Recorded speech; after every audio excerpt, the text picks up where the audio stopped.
intelligence on distant targets.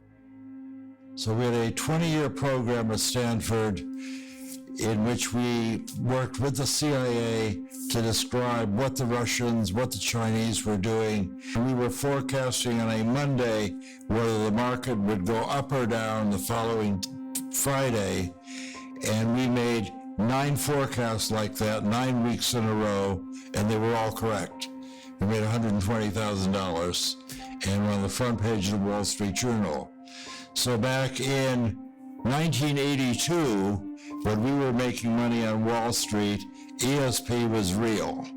Everyone who is seriously interested in the pursuit of science becomes convinced that a spirit is manifest in the laws of the universe, a spirit vastly superior to man, and one in the face of which our modest powers must seem humble.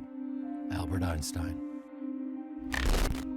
We didn't invent remote viewing. It was known since biblical times. The Buddhists spoke in very great detail about how to quiet your mind, look into the future, and if you're an accomplished meditator, you were expected to be able to see into the distance, see into the future, heal the sick, and diagnose illnesses.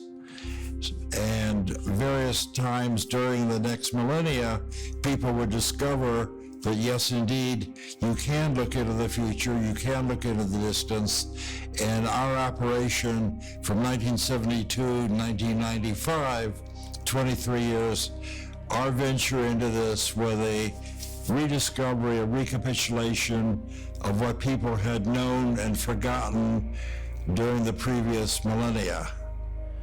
Religious traditions and the emerging scientific paradigm are converging on this personal experience of universal consciousness. Dr. Greer first glimpsed this reality during a near-death experience when he was only 17 years old.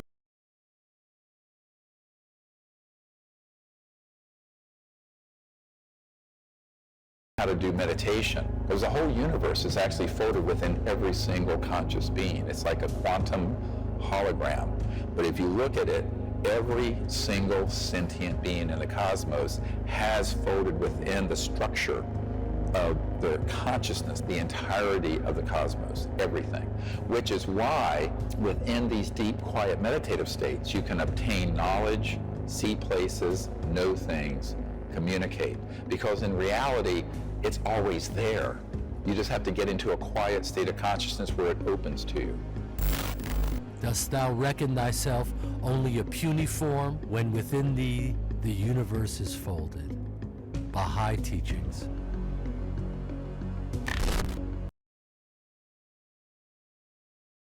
They had a really excellent articulation, explanation of consciousness, the science of consciousness, higher states of consciousness, and their effect.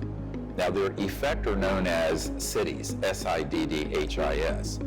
For example, the ability to levitate, teleport, dematerialize, rematerialize, bilocate, trilocate, go through solid objects. These are all things that develop spontaneously as you enter into deeper and deeper and higher states of consciousness. Precognition, telepathy.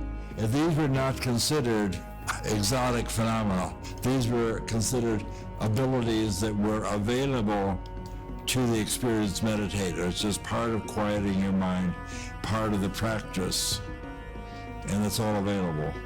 We have to participate in consciously evolving these faculties that we have that can directly experience dimensions of reality that at the present time are out beyond our direct immediate sensorial system. That's what we're engaged in. That's what this is all about. And that's what these beings are. These beings obviously probably come from like a red dwarf star, some of them, where they've been around 10 billion years longer than we have. And so they've evolved these other faculties in addition to being able to see and touch and taste and do the things they do. You know? And so people are saying, what is our relationship to these beings? Why is it that they even look as much as they do like us? When I came out of the meditation, it was very pitch dark, and there was the whole Milky Way galaxy was above my head, and a thought was sent into me. It was very clear.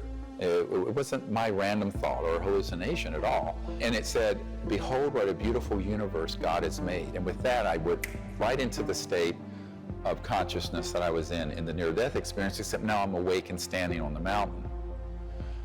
And at that instant, I became aware that there was sort of a glow, an energy field right below the peak and through the forest. I thought it was a deer standing on its hind legs. And it had these beautiful deer-like eyes. And I went, "What is that doing here?" And I realized it wasn't a deer, and it actually appeared and then dematerialized, came over and touched me on the right shoulder. But I could sense its energy field was still there. It was phasing in and out of 3D and the near dimension of astral energy. And when it touched my right shoulder, I could actually see my ski jacket indent. And all my hair stood on end. It was like this electromagnetic pulse. And I had long hair, and it was sort of ding. At that instant, I vanished off the mountaintop onto the ship. And then we were, bang, almost instantly out in space. So at that point, I stayed in this meditative state and was teaching the ETs what it was like to be in that state of consciousness, but also be a boy, a young man on Earth. They were very interested in this. And then we kind of merged together in our meditation, and I created with them this protocol for making contact with them.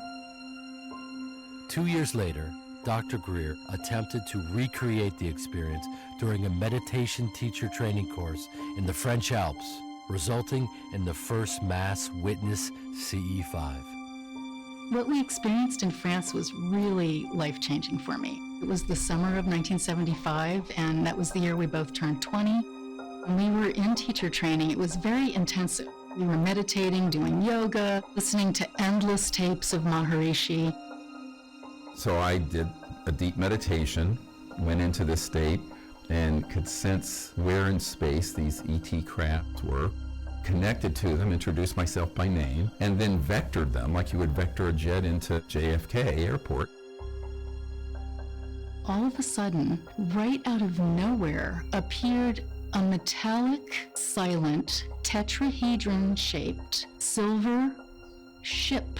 It just appeared. And I said, "What is that, Steve?" There was no sound. And it was just suspended in the air and then gone. And there was just the blue sky again. It will happen if you do it with just a pure state of innocence about it. And that's when I realized that this can actually be done with groups of people. And I just filed that away.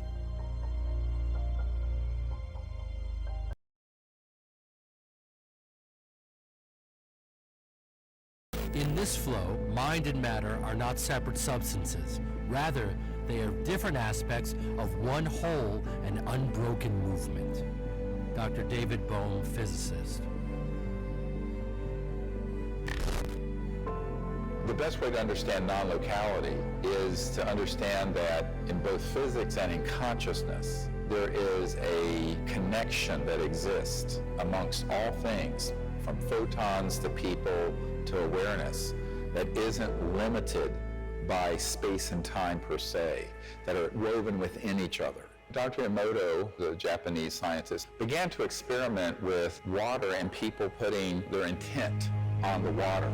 And he did photography that would show these different crystalline structures. If it was a very negative emotion, the crystals would be all dissonant. But when it was highly ordered conscious or love, the structures were these beautiful ordered structures that he would photograph. And this was repeated by other scientists.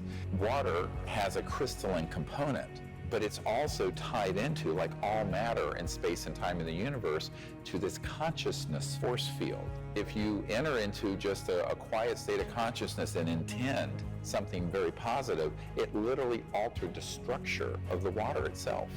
Non-locality is au courant with modern physics. Schrodinger talked about non-locality and entanglement in the 1920s, but it really wasn't until 1970 that Friedman and Clauser at Berkeley discovered that photons born together like identical twins can move off into the distance from one another, and you grab one twin and you change the polarization of the other, even though they're very, very far apart. And the lingo describing this in modern physics is, we would say, they're entangled with one another. There was an unpublished experiment that we did at the Paralab, which we called Plant RNG. You have a room with no windows, and you have a house plant that needs light to grow. You have a single growing light up on the roof. The growing light can turn in one of 4 quadrants, and which quadrant that light is showing is controlled by a random number generator. So you put the plant in one corner of the room. The light has an equal chance of shining in all 4 quadrants. But you give it enough time, and what you find is the light actually shines far more often on the plant than on the other coordinates. It's as though life itself, even life or consciousness in something as simple as a houseplant, bends probabilities in the physical world in the direction of what it needs, in the direction of its growth and its evolution. I see that experiment as profound because it shows to me what consciousness does in the world. How could ESP work? Does ESP violate any physics? First of all, you can't violate the laws of physics, not like going through a stop sign. If you have a phenomenon, physics has to change to agree with your phenomena.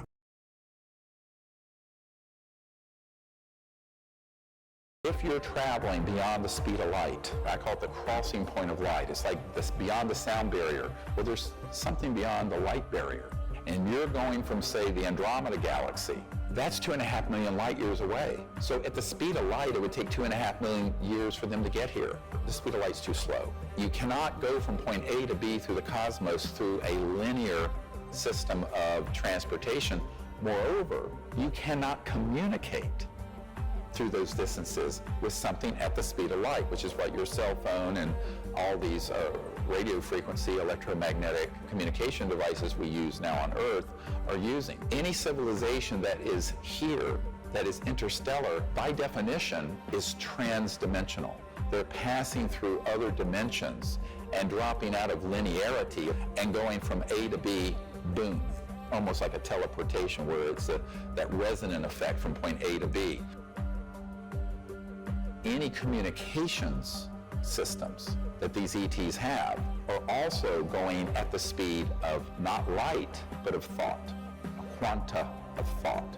We think of consciousness and thought as this sort of amorphous, irrelevant, interesting, but mystical thing. But the central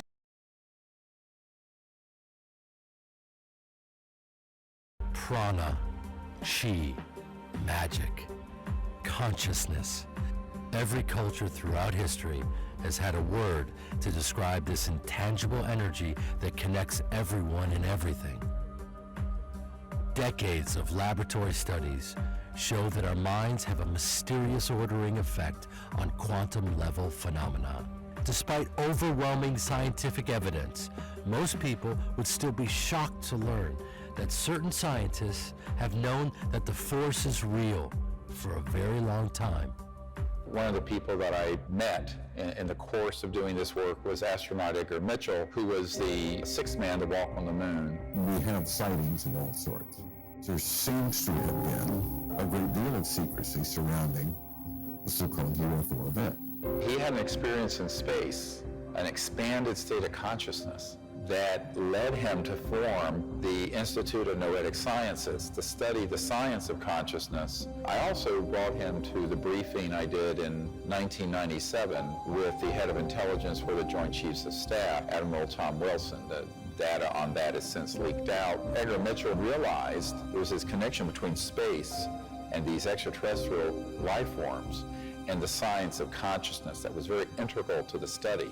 Most of the people that I have met with in senior science, NASA, aerospace, and intelligence community figures know that the key missing ingredient out of most people's understanding of the whole UFO phenomenon is the science of consciousness. The ETs are trying to encourage people to understand higher consciousness and universal mind, to be able to have a relationship with them that's going forward into the future. And Edgar Mitchell realized that quite early on because of his own personal experience out in space as the 6th man to walk on the moon. What's the nature of the universe we live in? What is our relationship to the larger reality? If that's a part of the larger reality and we're denying it, that to me is unconscionable. I theorize that there is a spectrum of consciousness available to human beings. At one end is material consciousness. At the other end is what we call field consciousness, where a person is at one with the universe, perceiving the universe. Just by looking at our planet on the way back, I saw or felt a field consciousness state. Dr. Edgar Mitchell,